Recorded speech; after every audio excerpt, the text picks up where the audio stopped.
சைரா. என் உயிரின் உயிரானவர்களே, அற்புதத்துக்கு சொந்தக்காரராக இருக்கிற உங்களுக்கு சாயப்பா கொடுக்கக்கூடிய நற்செய்தி என்ன தெரியுமா? உன் வாழ்வில் வெற்றி என்ற தீபத்தை நான் இன்னும் சில நாட்களில் ஏற்றி வைப்பேன். இதை ஒரு காலத்திலும் நீ மறக்காதே. நீ மறந்தா நானும் மறந்துடுவேன். என்னங்க வேடிக்கையாக இருக்கே, அப்படிலாம் நடக்குமா அப்படின்னு நீங்கள் கேட்கலாம். எஸ், அப்படித்தான் நடக்கும். உன் வாழ்க்கையில் ஒளி தீபத்தை, வெற்றி தீபத்தை ஏற்றுவேன், நீ மறக்காதே அப்படின்னு அந்த வார்த்தைக்கு பின்னாடி இருக்கக்கூடிய அர்த்தத்தையும் அதன் மூலமாக பெறக்கூடிய வெற்றியையும் நாம் இந்த பதிவில் பார்க்க போகிறோம். கூடுதலாக ஒரு பெரிய மிராக்களையும் நாம் பார்க்க போகிறோம். பதிவை தயவு செய்து வாழ்க்கையில் ஒரு மாற்றத்தை ஏன் சாயப்பா உருவாக்கணும் அப்படின்னு நினச்சா முழுசாக கேளுங்க. இல்லை ரொம்ப அவசரம் அப்படின்னா வேண்டாம், பரவாயில்ல. நீ எத்தனையோ ஜென்மம் பிறகு தானே போகிறோம், அந்த ஜென்மத்தில் நம்ம சரி பண்ணிக்கலாம். என்னைக்கு நம்ம நம்பிக்கையை இழக்கிறோமோ அன்னைக்கு கடவுளையும் நீ இழப்பாய். என்னைக்கு நம்பிக்கையுடன் நாம் வாழ்கிறோமோ அன்னைக்கு கடவுளை நீ பார்ப்பாய். அவரை கூட வச்சுக்கிறதும் அவரை இழக்கிறதும் எல்லாமே எங்கே யார்கிட்ட இருக்குது? உங்ககிட்ட இருக்குது. ஸோ நீங்கள் தான் மிக மிக முக்கியமான ஒரு கருவி. உங்கள் வாழ்க்கையை திறமையாக நடத்துவதற்கும் மோசமாக அந்த வாழ்க்கையை கவிழ்க்கிறதுக்கும் நீங்கள் தான் சாட்சி, நீங்கள் தான் ஆதாரம், நீங்கள் தான் கருவி, எல்லாமே நீங்கள் தான். இதை நீங்கள் பாசிட்டிவாக எடுத்துக்கணும், ஆனால் நெகட்டிவாக எடுத்துக்கக்கூடாது. அழிக்க தெரிந்த எனக்கு ஆக்க தெரியாதா? ஏன் அழிக்கிறதுக்கு மட்டும்தான் நீங்கள் பிறந்தீங்களா? உருவாக்குவதற்கு உங்களுக்கு தகுதி இல்லையா? எவன் ஒருவன் அழிக்கிறானோ அவனே ஆக்கவும் செய்வான். என்ன பண்ணுறது? முயற்சி பண்ணலை, அதனால் எதையுமே உருவாக்க முடியல. முயற்சி சட்டுன்னு வந்துடுமா? முதல்ல வாழணுன்ற ஆசை இருக்கணும். ஆசை தான் உங்களை வாழ வைக்கும். வெறுப்பு எங்கேயாவது வாழ வைக்குமா? இந்த உலகம் பிடிக்கல, ஊர் பிடிக்கல, நாட்டுடைய சிஎம் பிடிக்கல, நாட்டுடைய பிஎம் பிடிக்கல, நாட்டில் இருக்கக்கூடிய மக்கள் எல்லாம் பிடிக்கல, சொல்லிக்கிட்டே இருந்து பாருங்கள், வாழ்க்கையில் ஏதாவது நல்லது நடந்துருமான்னு? கண்டிப்பாக நடக்காது. ஆனால் எல்லாமே பிடிக்கணும் சொல்லி பாருங்கள், எல்லாமே நடக்கும். நெகட்டிவுக்கு என்ன வைப்ரேஷனோ பாசிட்டிவுக்கும் வைப்ரேஷன் இருக்குது. நெகட்டிவ் கொஞ்சம் பரவும் ஜாஸ்தியாக, பாசிட்டிவ் கொஞ்சம் கம்மியாக பரவும். நம்ம வீட்டுக்கு முன்னாடி ஒருத்தன் குறி சொல்கிறவன் வந்து உன் வீட்டில் நிறைய பிரச்சனைகள் இருக்குது அப்படின்னு சொல்லிட்டான்னா பயத்தை கொடுக்கும் நமக்கு. ஆனால் இதுவே நீ நல்லா இருப்ப அப்படின்னு சொன்னால் நாம் அவங்க சொல்கிறத காதில் கூட வாங்க மாட்டோம். அன்பே சாயில் கூட சில வார்த்தைகளை வந்து நம்ம ரொம்ப நெகட்டிவாக சொன்னால் நிறைய பேர் பார்க்குறாங்க. ஆனால் நீ நல்லா இருப்ப அப்படின்னு சொன்னால், அட போங்க சாயண்ணா, எப்போ பார்த்தாலும் இதே தான் சொல்கிறீங்களா இல்லையா? மனசில் நினைக்கிறீங்களா இல்லையா? அட்லீஸ்ட் ஒரு பதிவில் கூட நினச்சிருக்க மாட்டீங்க. நீங்கள் என்ன நினைப்பீங்க, என்ன நினைக்க மாட்டீங்க அப்படின்றது எனக்கு நல்லாவே தெரியும். ஏன்னா நானும் உங்கள் இடத்துல இருந்து தான் இந்த இடத்துக்கு வந்திருக்கேன். நான் ஸ்ட்ரைட்டாக வரல.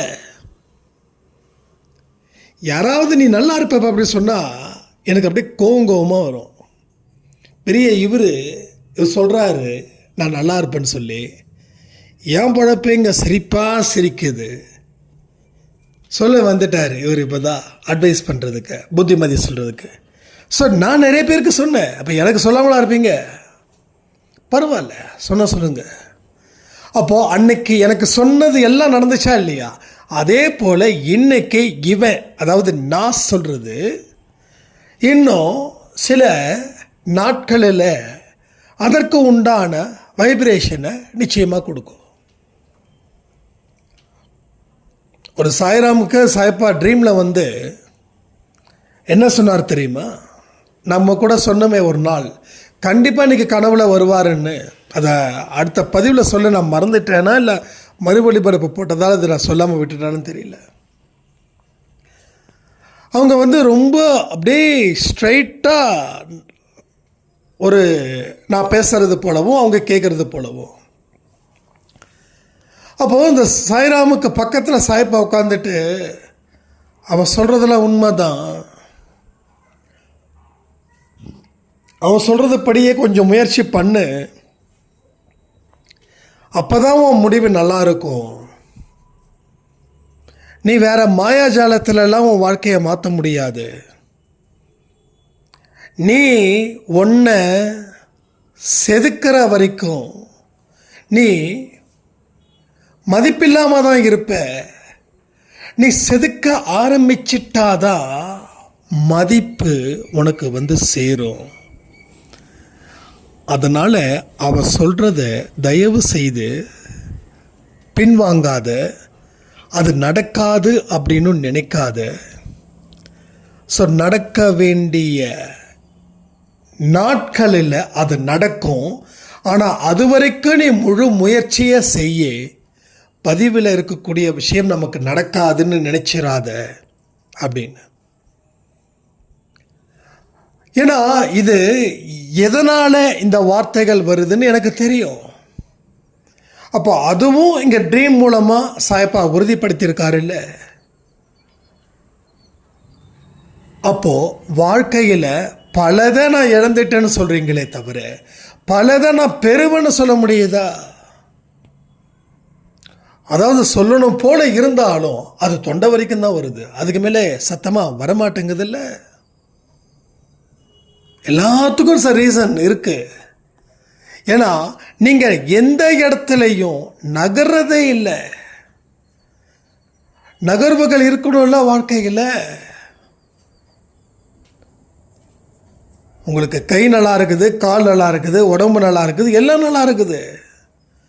ஒரு 6 மாதம் பெட்டில் படுத்து பாருங்க.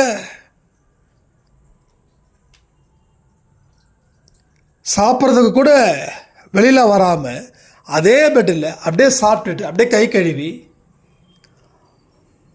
அண்டு இந்த மோஷன் போகிறது இது எல்லாமே ஒரு பெட் பேன் மாதிரி. அது நல்லா இருக்கிற உடம்புக்கு சொல்கிறேன். பெட் பேன் வச்சு போய் பாருங்க.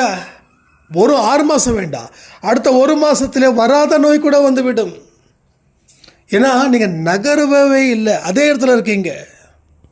கரெக்டு தானே நான் சொல்கிறது?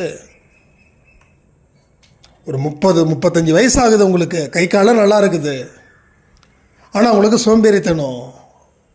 வீட்டுக்கு சேவகம் செய்கிறதுக்கு ஆட்கள் இருக்காங்க, சாப்பிட்றதுக்கும் உங்கள் பெட் எடுத்து வந்து வச்சிடுறாங்க, கை கழுவுறதுக்கும் தண்ணி வந்துடுது.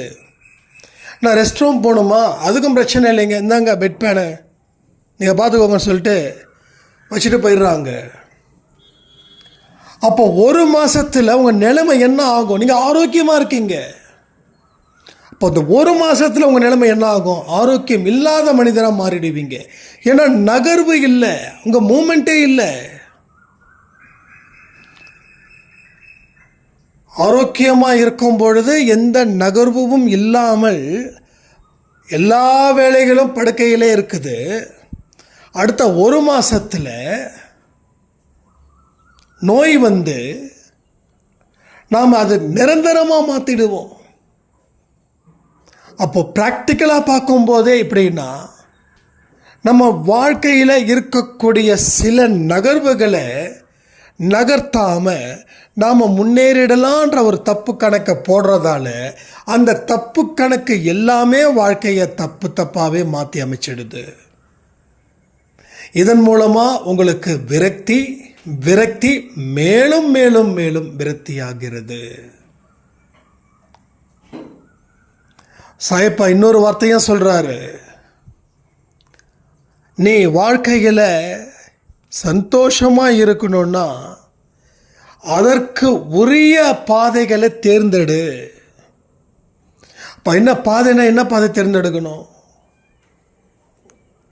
எது நல்லதோ அதில் மட்டும் நிலைச்சு நில்லு. உனக்கு தேவையில்லாததை, உன் வாழ்க்கைக்கு எதிரானதை நினச்சி கூட பார்க்காதன்னு சொல்கிறாரு.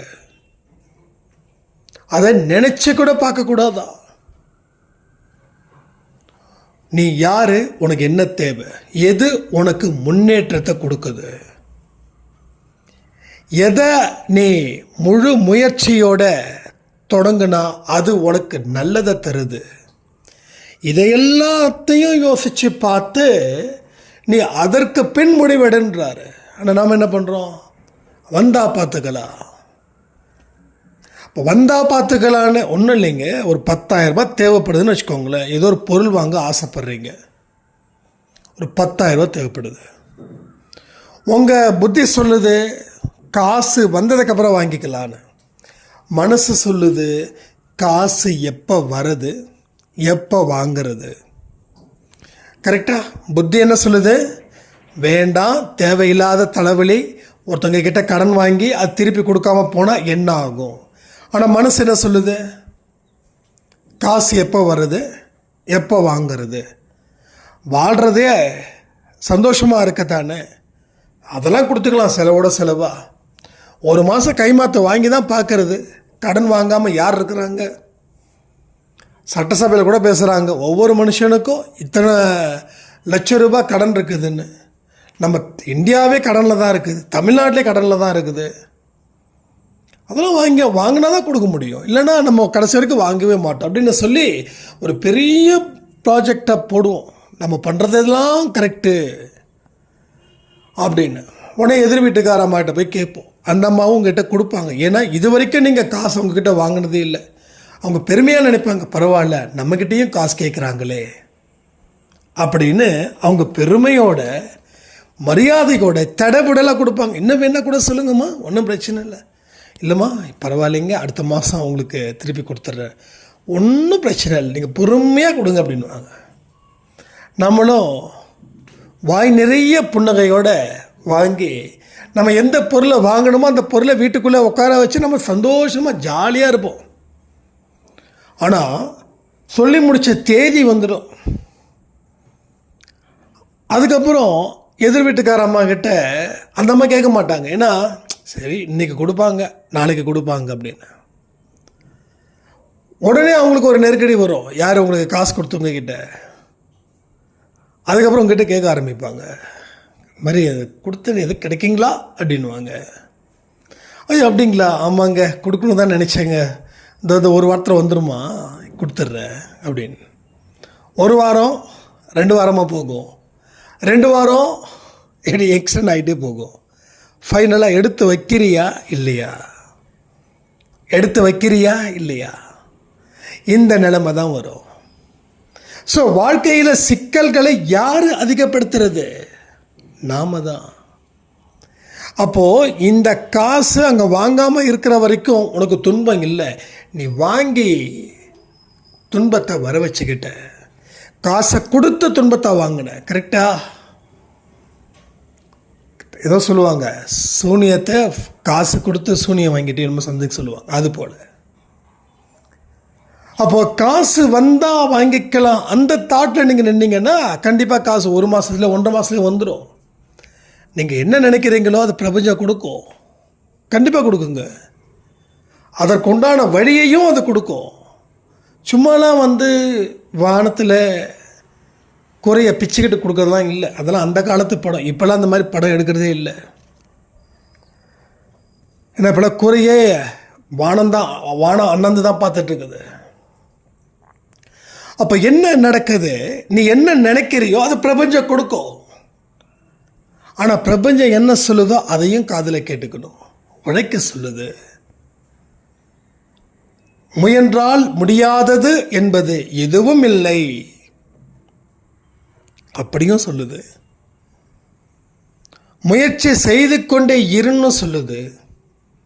அறிவை பயன்படுத்துன்னு சொல்லுது, பாதையை விடாதேன்னு சொல்லுது, பயணத்தை நிறுத்தாதன்னு சொல்லுது, தேவையானதை மட்டும் சிந்தைன்னு சொல்லுது, நல்ல ஓய்வெடுதுன்னு சொல்லுது, அறிவை பெருக்குன்னு சொல்லுது, தனித்திரு விழித்திருன்னு சொல்லுது, அதிகாலை 4 மணிக்கு எழுந்திருன்னு சொல்லுது, நைட்டு 9-10 மணிக்கெலாம் தூங்குன்னு சொல்லுது, பாரத்தை சுமக்காதன்னு சொல்லுது.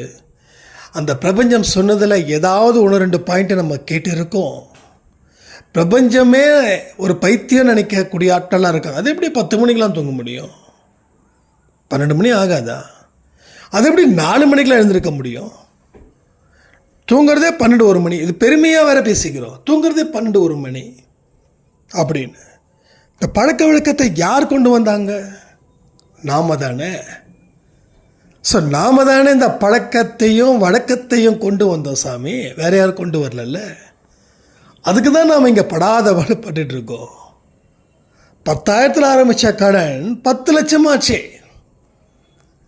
அப்போ அந்த 10,000 தான் உங்களுடைய ஆரம்பத்துக்கு உண்டான புள்ளி சரியில்லை, கோலம் அலங்கோலமாக போச்சு. அப்படி தானே? புள்ளி எங்கே வச்சு கோலம் போடணுமோ அங்கே வச்சு தான் கரெக்டாக கோலம் போட முடியும். புள்ளி எண்டில் வச்சுட்டு கோலத்தை போட்டால் எப்படி இருக்கும்? அது போல தான் இங்கே எல்லா வாழ்க்கையும். ஸோ துன்பத்தை ஒருத்தர் சுமக்கிறானா அவன் செயற்கையான வாழ்க்கையை வாழ்ந்ததால் வந்த வினையை தவிர இயற்கையால் வந்த வினை கிடையாது. கிடையவே கிடையாது. என்னால் 100க்கு 100 சொல்ல முடியும். நம்மளுடைய அறியாமையின் காரணமாகத்தான் துன்பம் விளைந்தது. நீ நல்லா அலட்சியப்படுத்தின எல்லா விஷயத்தையும் அதனுடைய தாக்கம்தான் இப்போ நாம் வாழ்ந்து கொண்டு இருக்கும் வாழ்க்கை முறை. உன் வாழ்க்கையில் நிறைய விஷயத்தை நீ மதிக்கலை, அதனால் உன் வாழ்க்கை உன்னை கைவிட்டு போச்சு. ஸோ என்னமோ நடந்தது, இனி எப்படி இருக்கும்? எதெல்லாம் செய்யணுமோ அதை மட்டும் செய்யணும். செய்யக்கூடாததை நினச்சி கூட பார்த்துடாதீங்க. அதை நினச்சி பார்த்தா என்னைக்காவது ஒரு நாள் அது நம்மளை சொந்தம் கொண்டாடிடும். எவை நம்ம சொந்தம் கொண்டாடணும்? நமக்கு நல்லது தருபவை மட்டுமே. எல்லாமே நம்ம சொந்தம் கொண்டாடக்கூடாது. நம்ம என்றைக்குமே ரொம்ப ஸ்ட்ராங் மைண்டாக இருக்கும். அடிக்கடி மைண்டு டைவெர்ட் ஆகிட்டே இருக்கக்கூடாது. டைவெர்ட் ஆகிட்டே இருந்தால் என்ன ஆகுறது? நிலைச்சி நிற்க முடியாது. எதுவுமே நிரந்தரமாக கிடைக்காம போயிடும். கிடைக்க வேண்டியது கிடைச்சா மட்டும்தான் நம்ம வாழ்க்கை சந்தோஷமாக இருக்கும். நான் எதிர்பார்க்கவே இல்லைங்க அந்த துன்பம் வந்துடுச்சு, நான் பயந்துக்கிட்டே இருந்தேன் அப்படின்னு சொல்கிறவங்களுக்கு ஒரே பதில், நீங்கள் பயந்துக்கிட்டே இருந்தீங்க. எந்த விதமான ஆரோக்கியமான செயலில் உங்கள் மூளையோ உங்கள் புத்தியோ உங்கள் மனசோ உங்கள் எண்ணமோ உங்கள் சொல்லோ உங்கள் செயலோ அது ஈடுபடவே இல்லை. அதனால் லாஸ் யாருக்கு? அடியேன் உங்களுக்குத்தான். ஸோ வாழ்க்கை அப்படின்ற ஒரே ஒரு பகுதி தான் இங்கே எல்லாருக்குமே. பிறக்கிறதுக்கு முன்னாடி நம்ம யாருன்னு தெரியாது, இறந்ததுக்கு பின்னாடி யாருன்னு தெரியாது. ஆனால் அந்த இடைப்பட்ட கேப்பில் நடக்கக்கூடிய சம்பவம் இருக்கே, அதுதான் வாழ்க்கையை மாற்றுது. நம்ம எடுக்கிற முடிவெல்லாம் சரியாக தான் இருக்கும். முதல்ல இந்த ஆணவ போக்கை தயவு செய்து விட்டுருங்க. இன்றைய வாழ்க்கையை இன்று வாழுங்கள். நாளை வாழ்வு எப்படி வேணாலும் மாறலாம். பிடிவாதத்தோட எனக்கு இந்த வாழ்க்கை தான் வேணும்னு சொல்லி நீங்கள் நின்னீங்க அப்படின்னா ஒருவேளை அதில் நீங்கள் ஜெயிக்க வாய்ப்பு இருக்குது. ஆனால் துன்பத்தை எதிர்கொள்ள தயாராக இருந்தீங்கன்னா அதை ஏற்றுக்கோங்க. ஒன்றும் இல்லை, நம்ம அன்பே சாயில் ஒரு பெண் இருக்காங்க. அவங்க ஒரு 1 இயருக்கு முன்னாடி நான் ஒருத்தரை லவ் பண்ணுறேன், ரொம்ப நல்ல பையன், நல்ல ஒழுக்கமானவன், தங்கமானவன், ஆனால் எங்கள் வீட்டில் எங்கள் அம்மாவும் எங்கள் அப்பாவும் ஒத்துக்கலைன்னா, என்னமோ தெரியல, அந்த பையனை நீ கல்யாணம் பண்ணிக்கிட்டேன்னா நீ நடுத்தரில் நின்றுடுவியோன்னு பயமாக இருக்குது, நான் என்னென்ன பண்ணுறது அப்படின்னு கேட்டிருந்தாங்க. அப்போ நம்ம சொன்னோம், கொஞ்சம் காத்திருங்க. ஏன்னா பெற்றவங்க எந்த விதத்துலேயும் உங்களுக்கு எதிராக செயல்பட மாட்டாங்க. அப்போது அவங்க ஒரு வார்த்தை சொல்கிறாங்க அப்படின்னா கொஞ்சம் காத்திருங்க அப்படின்னு. அதுக்கப்புறம் எனக்கு எந்த ஃபோனும் பண்ணலை, எதுவும் செய்யலை, அதோட விட்டாங்க. இப்போ ரீசெண்டாக ஒரு 1 வீக் இருக்கும், அண்ணா எல்லாமே போச்சு, எல்லாமே போச்சு. நான் பையனை என்றைக்கும் குறை சொல்ல மாட்டேன், எல்லாமே பர்ஃபெக்டாக தான் இருந்தது. ஆனால் வாழ்க்கையில் கண்ணை மூடி கண்ணை திறக்கிறதுக்குள்ள எத்தனையோ சம்பவங்கள் நடந்துடுச்சு. இன்றைக்கி நான் ரொம்ப வெக்ஸாக இருக்கேன், என்ன பண்ணுறது ஏது செய்கிறதுன்னு தெரியல. நான் ரெக்கவரி ஆகிறதுக்கே இன்னும் பல வருஷம் ஆகும் போல இருக்குண்ணா அப்படின்னாங்க. நான் தான் சொன்னேன், ஏம்மா நான் அவ்வளோ தூரம் சொன்னேன், உங்கள் அம்மாவும் அப்பாவும் ரொம்ப சாஃப்ட் டைப்புன்னு வேறு சொல்லியிருக்கீங்க, அதையும் தாண்டி நீங்கள் காத்திருக்கலாம் இல்லைன்னு. இல்லைண்ணா அதானே நான் பண்ணது தப்பாயிடுச்சு அப்படின்னாங்க. அப்போ நாம் என்ன பண்ணுறோம், எல்லாமே சரியாக தான் இருக்கும் அப்படின்னு எமோஷ்னலாக முடிவெடுக்கிறோம். இந்த எமோஷ்னல் முடிவு உங்கள் வாழ்க்கையில் கண்டிப்பாக கீழே தான் தள்ளும். இப்போது அவங்களுக்கு மட்டும் பிரச்சனை இல்லை, அவங்க சுற்றி இருக்கக்கூடிய அவங்க பேரண்ட்ஸுக்கும் ரொம்ப கஷ்டம் தானே. யோசிச்சு பாருங்களேன், அவங்களுக்கு மட்டும் கஷ்டம் இல்லை, சுற்றி இருக்கக்கூடிய அவங்க பேரண்ட்டு ரிலேட்டிவ்ஸ் எல்லாத்துக்கும் கஷ்டம் தானே. இப்படி பொண்ணு வாழா வெட்டியாக நிற்கிறாளே, என்ன பண்ணுறது. எல்லாருமே பெரிய ரிச்சஸ்ட்டு கிடையாது, எல்லாமே மிடில் கிளாஸ் தான். ஒரு மேரேஜ் நடக்கிறதுக்குள்ளே அது ஒரு மறுபிறவின்னு சொல்லுவாங்க. அந்த மேரேஜ் ஃபெயிலியர் ஆகி பொண்ணு 1 வருஷம் கூட வாழாமல் இருந்துட்டாங்கன்னா பெற்றவங்களுடைய மனசில் இருக்கக்கூடிய அந்த காயம் ஆறாது. அதுக்கு பதிலாக இன்னும் அந்த காயம் ஜாஸ்தி ஆகிக்கிட்டே இருக்கும், இன்னும் ஜாஸ்தி ஆகிட்டே இருக்கும். அதனால் பிடிவாதத்தை ஓரம் தள்ளுங்க. கடவுளுக்கு என்ன வழி விட்டுருக்காரோ அதை மட்டும் கவனத்தில் வைங்க. கடவுளுடைய விருப்பம்தான் என் விருப்பம் அப்படின்னு நினச்சி வாழும் பொழுது தான் உங்கள் வாழ்க்கையில் பல நல்ல விஷயங்கள் உங்கள் வாழ்க்கையில் நடக்குன்னு சொல்லி இந்த பதிவை நான் முடிக்கிறேன். ஜெய் சாய்ராம்.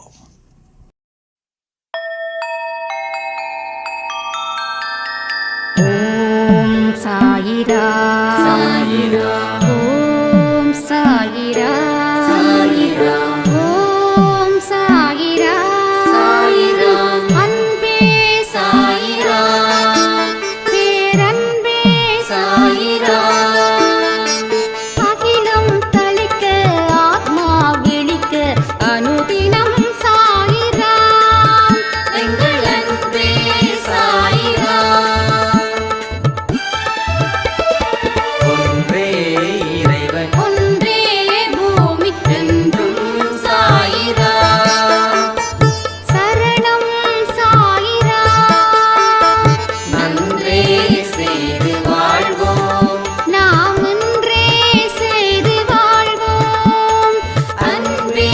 சாயிரா.